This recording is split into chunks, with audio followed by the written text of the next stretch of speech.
Bem, pessoal, eu sou o Hildeberto Muniz de Almeida e nós vamos fazer um complemento aqui da abordagem da introdução à higiene e à toxicologia ocupacionais, como que essa abordagem de riscos no local de trabalho pode nos ajudar a pensar a prevenção e o reconhecimento de doenças.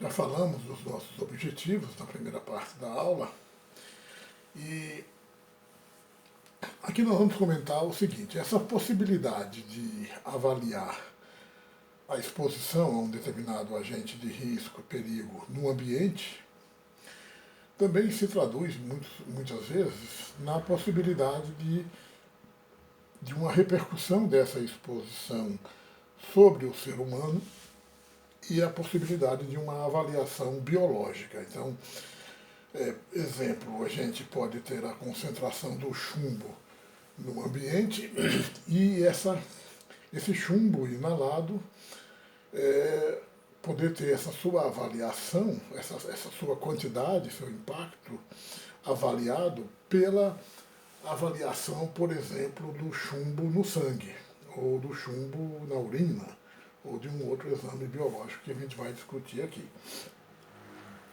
O objetivo da utilização desse conhecimento é a prevenção. Se eu não tiver, por exemplo, a avaliação ambiental do chumbo, mas se eu tiver uma avaliação de um indicador biológico dessa exposição ao chumbo, se eu posso estimar dessa maneira como é que é a situação ambiental e adotar medidas de prevenção. Então, os pressupostos para a definição desses indicadores biológicos, ou seja, não são todos os produtos químicos. A gente falou do chumbo no sangue, mas, por exemplo, o manganês no sangue não é correlacionado adequadamente com o manganês no ambiente. Então, não pode ser utilizado para avaliar essa exposição.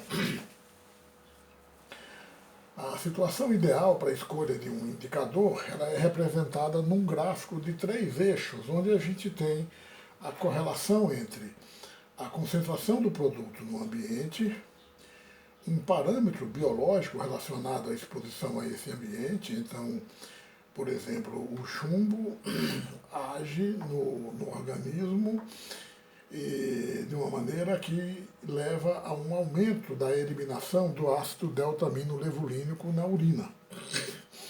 E há uma correlação entre essa concentração de chumbo no ambiente e a do parâmetro biológico ALA-U. Então, nesse caso aqui, o ALA-U é um indicador de um efeito do chumbo na síntese do M. Mas eu podia ter o próprio a vincoprotoporfirina ou o chumbo no sangue como um parâmetro de exposição. O chumbo no sangue, especialmente aqui.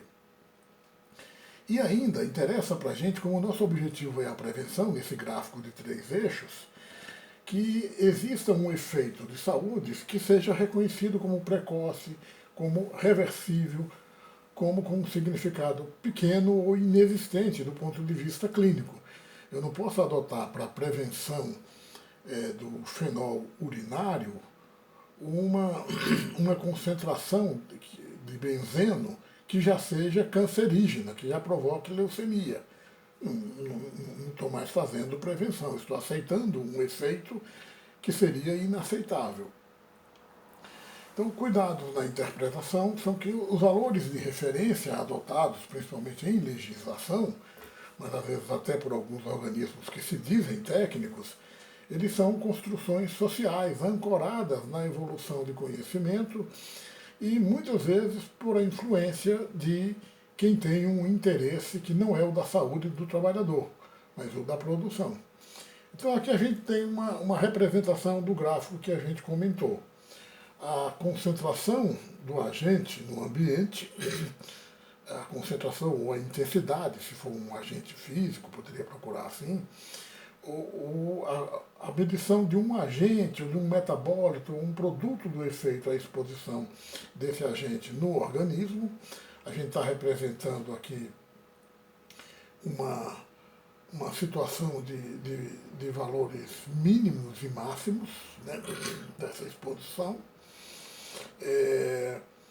E as faixas, aqui entre essa, a gente está representando aqui o fato de que entre essa concentração no ambiente e a concentração no organismo, é preciso que eu encontre que há uma correlação. O aumento de uma leva ao aumento da outra, ou o aumento de uma leva à redução da outra. Por exemplo, se fosse aqui o efeito, a inibição da atividade de uma enzima.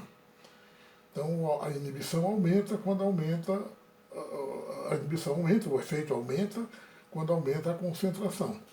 E eu posso ter uma faixa aqui onde não existe correlação entre esses dois efeitos, esses dois valores, né? É uma zona de não correlação entre as variáveis representadas aqui. No terceiro eixo, o eixo do efeito ou manifestação de saúde, que é aquela que a gente procura que seja reversível, precoce e definida geralmente como produto de uma negociação como sendo aceitável. Quando eu tenho essa condição acontecendo de que existe essa correlação e o efeito, a manifestação é considerada reversível, precoce, eu posso então usar esse exame, indicar o exame, por exemplo, ácido deltamino-levolínico na urina, como uma estimativa da exposição ao chumbo. Eu não preciso ter a exposição, a concentração do chumbo no ambiente medida, para que eu possa fazer a extrapolação. Durante muito tempo foi utilizado como um indicador da exposição ao benzeno no ar, que é um cancerígeno, provoca leucemia mieloide, o valor, o agente, o metabólito, o fenol urinário. A evolução do conhecimento mostrou que concentrações de benzeno situadas abaixo daquela fase em que iniciava a correlação já eram capazes de aumentar a ocorrência do efeito leucemia. O efeito não é mais reversível, precoce, que possa ser considerado como aceitável. Então, eu não posso recomendar, não posso usar o indicador fenol como para avaliar a exposição ao benzeno. De modo geral, para produtos cancerígenos, há uma tendência a um crescimento da ideia de que nenhuma exposição seja considerada aceitável. Principalmente quando, na definição dessa condição, existe a possibilidade de participação daqueles que sofreriam a exposição e apresentariam o câncer. Se a decisão ficar só por conta dos empresários, ela vai ser considerada aceitável. Então, os critérios de aceitabilidade têm a ver, aceitabilidade do indicador, né, com a toxicidade da substância, os benefícios advindos do seu uso, a possibilidade do uso de substâncias alternativas, os efeitos sobre o ambiente e também efeitos, impactos econômicos. Então a gente tem alguns tipos de indicadores biológicos. O mais importante aqui, lembrando aqui, o indicador biológico de exposição a uma outra, a um produto. Então, geralmente é uma quantidade da própria substância ou de seus metabólitos, né? Então, no benzeno foi sugerida lá o metabólito fenol urinário. O chumbo pode ser usado, o chumbo no sangue. Ela é detectada no organismo, pode ser no ar exalado, no sangue, na urina, nos tecidos, e, por exemplo, o cabelo. E essa quantidade se correlaciona com a quantidade ou concentração desse agente presente no organismo. Né? Então, a correlação entre a quantidade no ambiente e a quantidade no organismo. Nesse caso, geralmente o que se mede para avaliar a exposição é o próprio agente, na forma em que penetrou ou um metabólito produzido no organismo visando diminuir a sua toxicidade. Ele indica exposição do trabalhador ao agente. E toda vez que a gente tendo um valor de referência, esse valor de referência é ultrapassado, por exemplo, o valor de referência para o chumbo no sangue, 40 microgramas por decilitro de sangue. Se ultrapassar esse valor, a gente vai dizer que a exposição ao chumbo sofrida por aquele trabalhador é excessiva ou de risco à saúde. Os indicadores de efeito são substâncias cuja presença no organismo aparece alterada em decorrência da ação induzida por um determinado agente tóxico que penetrou nesse organismo, ou ainda pela ação de um dos seus metabólitos. Ele é a medida, então, de uma alteração bioquímica reversível causada pela absorção de uma substância e sendo esse grau de alteração abaixo de um efeito tóxico não associado, então, com um efeito patológico e irreversível. Eu dei o exemplo do ácido deltamino-levulínico na urina. Na síntese do M, da hemoglobina, da produção no sangue, o chumbo interfere, inibe a enzima ala-desidratase e, com isso, o ácido deltamino-levulínico se acumula no sangue e passa a ser eliminado na urina, e aumentando o seu aparecimento na urina. Os venenos organofosforados vão inibir as enzimas colinesterases e a acetilcolinesterase, e com isso a acetilcolina abunda, sobra no organismo e vamos ter as síndromes parasimpático-miméticas colinérgicas na doença. Então, eu já comentei esses exemplos aqui. Então, são dois significados que a gente, ou duas formas de interpretar o resultado de um exame como da avaliação de um desses indicadores biológicos. Um significado é a exposição, que pode ser excessiva se estiver acima do valor de referência. Então, o chumbo no sangue como um mecanismo de avaliação da exposição ao chumbo. E também um produto, uma possibilidade de um significado clínico da presença de um efeito decorrente dessa exposição. Então, aqui a gente tem o efeito da diminuição da atividade da colinesterase. Para alguns desses agentes, desses produtos, é possível estabelecer um valor máximo do indicador biológico, né? Então, um limite de tolerância, então, o máximo permissível, que é o máximo para o qual se supõe que a maioria das pessoas ocupacionalmente expostas não corre um risco de dano à saúde. E a ultrapassagem desse valor significa exposição excessiva. Muito importante aqui lembrar o seguinte, a definição desse valor, ela procura, idealmente deve se basear em informações técnicas conhecidas, cientificamente confiáveis, mas não é sempre isso que acontece, né? E ela se baseia, está muito influenciada pela própria evolução do conhecimento. Aquilo que se supõe que não provoque um dano, não provoca um dano à saúde, pode provocar um dano. Eu dei o exemplo do benzeno e a concentração do fenol urinário. Então, essa é uma construção social que precisa ser olhada criticamente. Por isso que não se pode dizer que se um exame desses não estiver, se ele estiver, por exemplo, apresentando um resultado abaixo do valor considerado máximo permissível, não é possível dizer que aquela exposição seja segura para a saúde. Não só porque ele é baseado numa suposição, como ele se baseia na situação da maioria das pessoas, e a gente pode ter um idoso, um jovem, para quem aquele valor de exposição já é associado a um efeito maléfico. Então, esses conhecimentos são usados para que a gente oriente a prevenção e o controle de riscos, que idealmente deve ser na própria fonte. O ideal, quando é um produto químico nocivo, que se veja a possibilidade de uma substituição desse produto, eliminar completamente a presença daquele agente no processo de trabalho, substituí-lo por um menos tóxico, quando existe, mas ainda atuar na fonte. É o ruído, tem uma máquina que produz o ruído, atuar lá naquela máquina, por exemplo, fazendo com que ela seja instalada em cima de uma base atenuadora de ruído, como por exemplo de madeira, é uma coisa que diminui a produção do ruído. Há ainda o controle da propagação do agente de risco.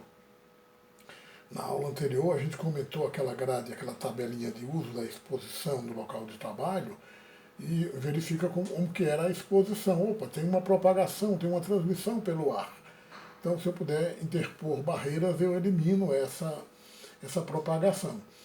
Outras medidas relativas ao ambiente, como o layout, a organização do trabalho. Então, a gente já comentou exemplos de isolar atividades de risco, de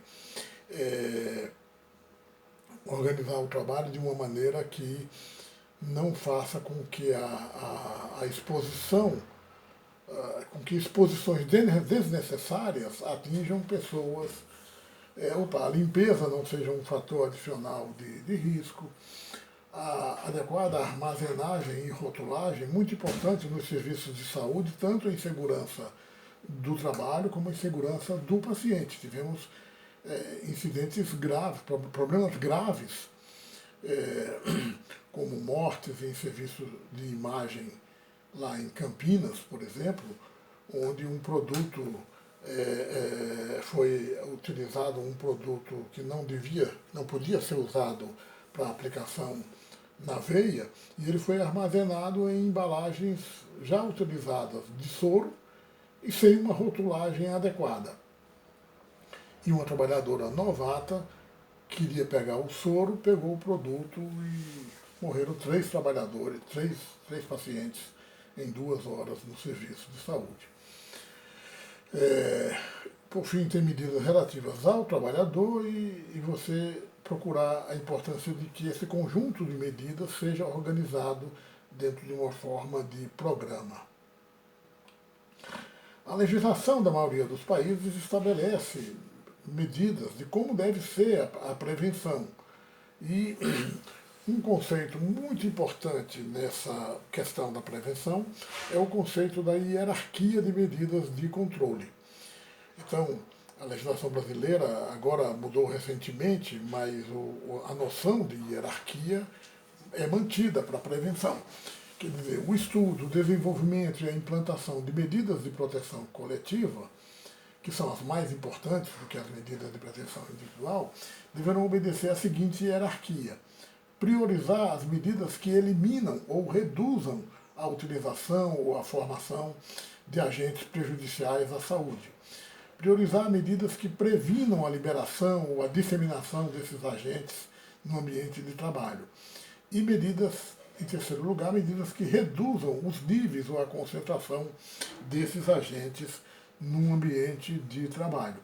Se você vai ter uma atividade que envolve um produto químico perigoso, idealmente você não deve trabalhar com permitir que haja uma armazenagem de uma grande concentração desse produto, porque em casos de acidentes as consequências poderiam ser muito mais danosas. Né? Lá na ruptura das barragens em Brumadinho, em Mariana, aquelas barragens, a barragem de Brumadinho, ela tinha sido construída de uma determinada, começou com um determinado tamanho, e ela já tinha sido alterada 10 vezes, quer dizer, a concentração dos agentes, do produto, né, que teve o efeito devastador no ambiente e na vida de tantas pessoas, foi aumentado, não seguiu esse princípio de controle.